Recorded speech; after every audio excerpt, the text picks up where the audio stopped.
Happy Deepawali आप सभी को। इस दीपावली के अवसर पर भगवान करे 2025 आते आते सभी की जॉब लग जाए। और आज हैप्पी दीपावली है तो सभी को विजय एकेडमी की तरफ से आप सभी को हैप्पी दीपावली। और आज का सेशन इम्पॉर्टेंट है सीटेट के लिए, तो देख लेते हैं सेशन को। पहला टॉपिक है व्यक्तित्व यानी पर्सनालिटी। इंग्लिश में क्या कहते हैं? पर्सनालिटी। पर्सनालिटी क्या है, इनके बारे में डिटेल से चर्चा करते हैं। पर्सनालिटी यानी व्यक्तित्व का अर्थ व्यक्ति के सभी व्यवहारों की योग्यता को व्यक्तित्व कहा जाता है। यानी वो जैसे भी उसकी योग्यता है, जिस भी क्वालिटी है उसकी, उसको क्या कहा जाता है? व्यक्तित्व कहा जाता है। व्यक्तित्व अंग्रेजी भाषा के पर्सनैलिटी शब्द से लिया है। अंग्रेजी भाषा के किस शब्द से लिया है? तो पर्सनैलिटी शब्द से लिया गया है। और पर्सनालिटी शब्द की उत्पत्ति कहाँ से हुई है? तो लैटिन भाषा के पर्सोना शब्द से हुई है। ये दोनों पॉइंट इंपॉर्टेंट पूछे जाते हैं, किस शब्द से उत्पत्ति हुई है और किस शब्द से लिया गया है। तो उत्पत्ति पूछेगा तो पर्सोना शब्द से, जो लैटिन भाषा शब्द है। अगर शब्द किस शब्द से लिया गया है तो अंग्रेजी के पर्सनालिटी शब्द से लिया गया है, जिसका अर्थ होता है नकाब या मुखौटा। पर्सनालिटी व्यक्तित्व का महत्वपूर्ण परिभाषाएं। इसका महत्वपूर्ण परिभाषा देख लेते हैं। ये भी जो है एग्जामिनेशन में परिभाषा से भी प्रश्न जो है पूछे जाते हैं। तो पहला है विलियम वुडवर्थ के अनुसार। तो विलियम वुडवर्थ के अनुसार व्यक्तित्व से उसके यहाँ पे रहेगा उसके व्यवहार का बोध होता है, जो किसी को प्रिय लगती है तो किसी को अप्रिय लगती है। क्या लगती है? अप्रिय लगती है। वैलेंटाइन के महोदय के अनुसार इन्होंने व्यक्ति की जन्मजात और अर्जित प्रवृत्तियों का योग बताया है। यानी व्यक्ति किस घर में जन्म लिया है, उसके माता पिता की क्या क्वालिटी है और यह किस समाज में रह रहा है, उन सभी योग्यताओं का योग किसने बताया है? वैलेंटाइन महोदय ने। G.W. आलपोर्ट के अनुसार व्यक्ति के भीतर विद्यमान मनोदैहिक व्यवस्थाओं का वह समगतिशील स्वरूप जो उसके विलक्षण समंजन का निर्धारक हो, उसका व्यक्तित्व कहलाता है। व्यक्तित्व के प्रमुख सिद्धांत शरीर व रचना के आधार पर किसने दिया है? तो शरीर व रचना को दो वैज्ञानिकों ने प्रतिपादित किया, शेल्डन महोदय और क्रिस्मर महोदय। इसके बाद देखते हैं प्रतिभाशाली बालक, गिफ्टेड चाइल्ड।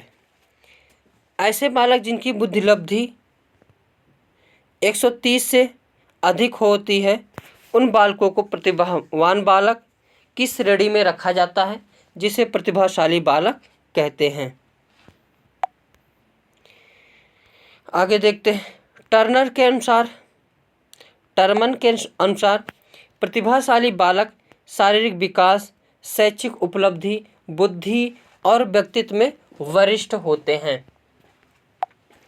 प्रतिभाशाली बालक के लिए यदि कक्षा की गतिविधियां अधिक चुनौतीपूर्ण नहीं होती हैं तो वह कम प्रेरित अनुभव करते हैं और ऊब जाते हैं।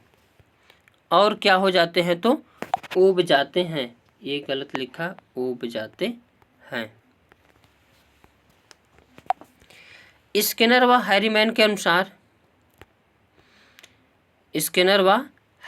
के अनुसार प्रतिभाशाली बालक में निम्नलिखित विशेषताएं होती हैं। ये पॉइंट मोस्ट इम्पॉर्टेंट है।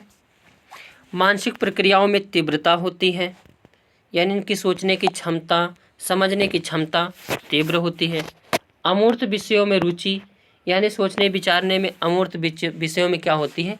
रुचि होती है। सामान्य अध्ययन में रुचि होती है।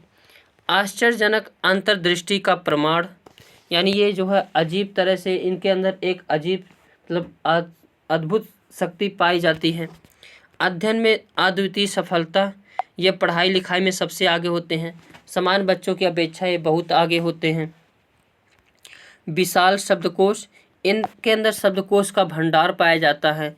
दैनिक कार्यों में विभिन्नता, हर दिन अलग अलग रूप से कार्य करते हैं। प्रतिभाशाली बालकों की निम्न विशेषताएं होती हैं।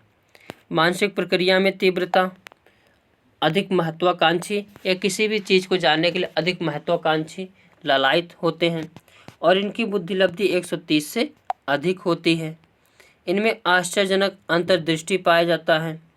किसी भी काम को करने में बिल्कुल रुचिपूर्ण होते। जैसे हम लोगों को कोई काम दिया जाता है, अरे का करी, कैसे कही जाए, लेकिन ये सभी लोग जो है बिल्कुल रुचि होते हैं, किसी काम को तुरंत करने के लिए उत्सुक होते हैं। दैनिक कार्यों में विभिन्नता, विचारों में सृजनात्मकता पाई जाती है। सृजनात्मकता क्या होता है, यानी किसी भी चीज़ के बारे में कई प्रकार से सोचना। जैसे उसे मारना है तो उसे मारने के लिए बंदूक से भी, थप्पड़ से भी मार सकते हो, गाली देकर भी कर सकते हो। तो वहाँ पे जो है हर हिसाब से देखना, यानी किसी भी एक प्रॉब्लम का सॉल्यूशन कई प्रकार से निकाला जाए, उसे जो है सृजनात्मक बालक कहते हैं। इनमें कुछ भी करने की उत्सुकता होती है, किसी भी काम को करने के लिए बिल्कुल ललायित होते हैं।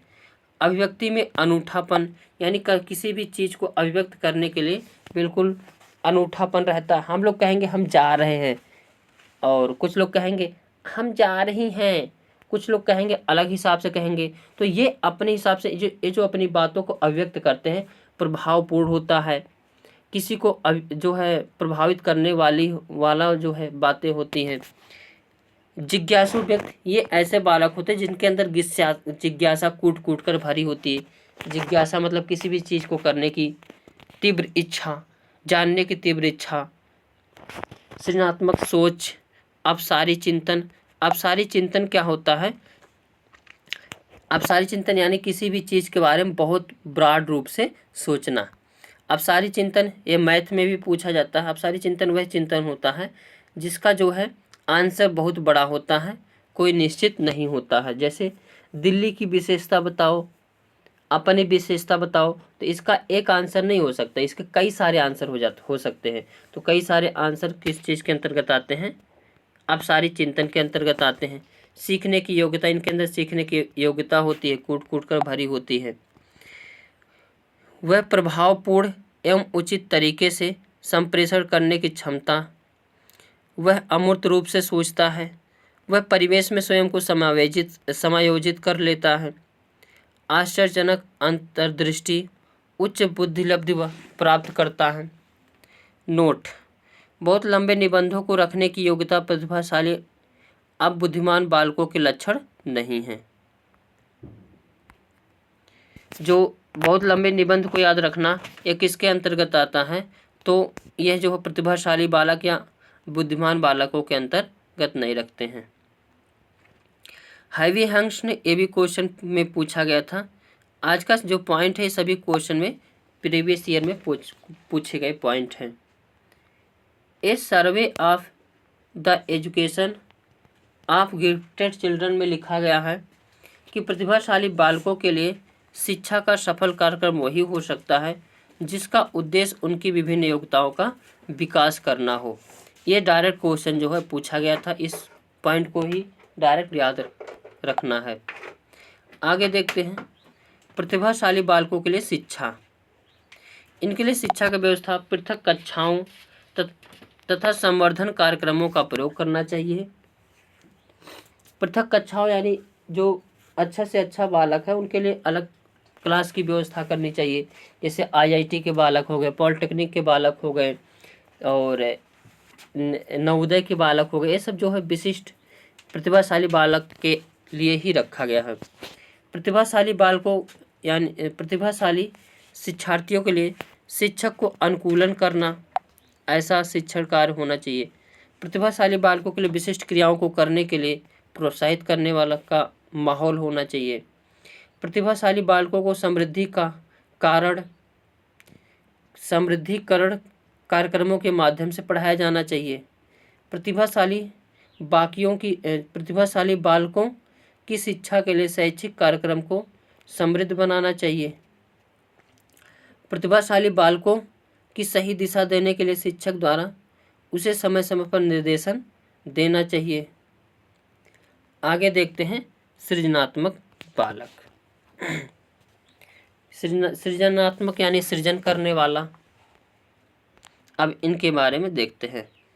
सृजनात्मक का अर्थ है नवीन रचना की प्रवृत्ति। क्या अर्थ है? नवीन रचना की प्रवृत्ति, जिनकी मुख्य विशेषता होती है इनके अंदर मौलिकता पाया जाता है, उत्सुकता पाया जाता है, नए परिणाम इनके द्वारा निकाले जाते हैं, सामाजिक हितों के लिए इनका जो है उपयोग होता है। सृजनात्मक बालक परंपरागत ढंग से हटकर किसी नए ढंग से सोचने या चिंतन करने का कार्य करने की योग्यता है। ड्रेवल महोदय ने यहाँ तक बताया कि सृजनात्मक वह मानवीय योग्यता है जिसके द्वारा वह किसी नवीन रचना है विचारों को प्रस्तुत करता है। गिलफेट के अनुसार सृजनात्मक बालक यानी सृजनात्मकता वह प्रक्रिया है जिसके द्वारा कुछ नया निर्मित होता है, विचार, वस्तु, जिसमें पुराने तत्वों को नवीन तरीकों से व्यवस्थित किया जाता है। नवीन सृजन किसी समस्या का समाधान प्रस्तुत करता हो। सृजनात्मक शिक्षार्थी वह है जो पार्श्व चिंतन और समस्या समाधान में अच्छा हो। टॉरेंस ने सृजनात्मक बच्चों की 84 विशेषताओं की एक सूची बनाई है। उनमें से कुछ महत्वपूर्ण सूची को देखते हैं जो एग्जामिनेशन में पूछे गए हैं। जैसे कठिन कार्यों को करना। क्या है? कठिन कार्यों को करना ये सृजनात्मक बालकों की कुछ मुख्य विशेषता है। रचनात्मक आलोचना। आलोचना दो प्रकार से होते हैं, एक पॉजिटिव एक निगेटिव। लेकिन जो है एक जो अच्छी आलोचना होती है उसे वह रचनात्मक आलोचना इनके अंदर यानी सृजनात्मक बालक के अंदर पाई जाती है। रहस्यात्मक खोजों के प्रति आकर्षित होना। यह किसी भी रहस्यमयी बात होते है उसके प्रति ये आकर्षित होते हैं। संवेगात्मक रूप से संवेदनशील होना। सृजनशील बालक कैसे होते हैं? तो जिज्ञासु होते हैं, साहसी होते हैं, बहिर्मुखी होते हैं, महत्वाकांक्षी होते हैं, नवाचारी होते हैं, समायोजन करने की क्षमता होती है, लचीलापन का गुण पाया जाता है। सृजनात्मक बालकों में विस्तारण की क्षमता होती है। सृजनात्मक बालक में उत्प्रेरित गुण पाया जाता है, किसी को भी ये प्रभावित उत्प्रेरित कर सकते हैं। इनके अंदर मौलिकता का गुण पाया जाता है, सामाजिकता के लक्षण पाए जाते हैं, यह जो नए परिणाम की खोज करते रहते हैं। सृजनशील एक विचार है जो एकदम नए विचार या पुराने विचारों में नए विचार का समावेशन होता है। सृजनात्मक बालकों की चिंतन अपसारी होते हैं। प्रतिभाशाली बालकों के भी चिंतन कैसे होते हैं? अपसारी होते हैं।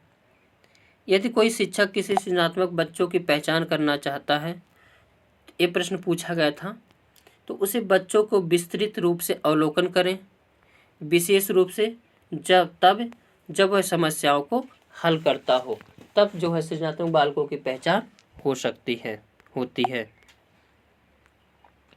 अपसारी चिंतन क्या होता है? तो जब किसी बालक को चिंतन करने के विकल्प और विचारों को अलग अलग दिशाओं फैलाने का अवसर दिया जाता है तो इसे अपसारी चिंतन या आउट ऑफ बॉक्स कहा जाता है। सृजनशील बालकों में धारा प्रवाहिता होती है, यानी किसी भी चीज़ को पढ़ने में धारा प्रवाह एक लय में होता है। सृजनशील बालकों में उत्सुकता कूट कर पाई जाती है। सृजनशील बालकों में लचीलापन पाए जाते हैं, यानी रिगिड नहीं होते हैं। सृजनशील बालकों में स्वतंत्रता पाई जाती है। अब प्रश्न को देखते हैं, सृजनात्मक बालक क्या है? तो बुद्धि पहला ऑप्शन है। बुद्धि का एक प्रकार जो कौशलों से संबंधित हो, जो संचित किए गए ज्ञान और अनुभव पर निर्भर करता हो, ये तो सही लगता है। बी है बुद्धि का एक प्रकार जो संसाधन की गति को शामिल करते हुए सूचना प्रक्रमण कौशलों पर अत्यधिक निर्भर होता है। बी ऑप्शन है। समस्याओं की मौलिकता और औपचारिक समाधानों की पहचानने अथवा तैयार करने की योग्यता, तो ये इसमें सी ऑप्शन बहुत अच्छा लग रहा है। और सृजनात्मक दोष सबसे अधिक ये नहीं, तो इसमें पहला दूसरा ये भी नहीं है, इसमें सी ऑप्शन जो है बहुत अच्छा है। इसमें मौलिक और औपचारिक समाधानों की अथवा तैयार करने की योग्यता होती है। तो इस प्रश्न का आंसर जो है C option is the correct answer. अगला क्वेश्चन है, सृजनशील का प्रमुख तत्व क्या नहीं है? मौलिकता तो है, धारा प्रवाहिता है, लचीलापन है, लेकिन अनुशासन नहीं है। तो नहीं पूछा है, तो इसका B option is the correct answer. आगे क्वेश्चन है, विज्ञान एवं कला प्रदर्शनी, संगीत एवं नृत्य प्रस्तुतियां तथा विद्यालय पत्रिका निकालना के लिए है। अब यहाँ पे हम ऐसे लगा सकते हैं, विद्यालय पत्रिका निकालना शिक्षार्थियों को सृजनात्मक मार्ग उपलब्ध कराने के लिए। बी ऑप्शन है, विभिन्न व्यवसायों के लिए विद्यार्थियों को, देखो व्यवसाय के लिए तो करना ही नहीं है, विद्यालय का नाम रोशन करने के लिए नहीं, अभिभावकों को संतुष्ट नहीं। तो इसमें a option is the correct answer हो जाएगा। तो आज के सेशन में बस इतना ही। Thank you for watching.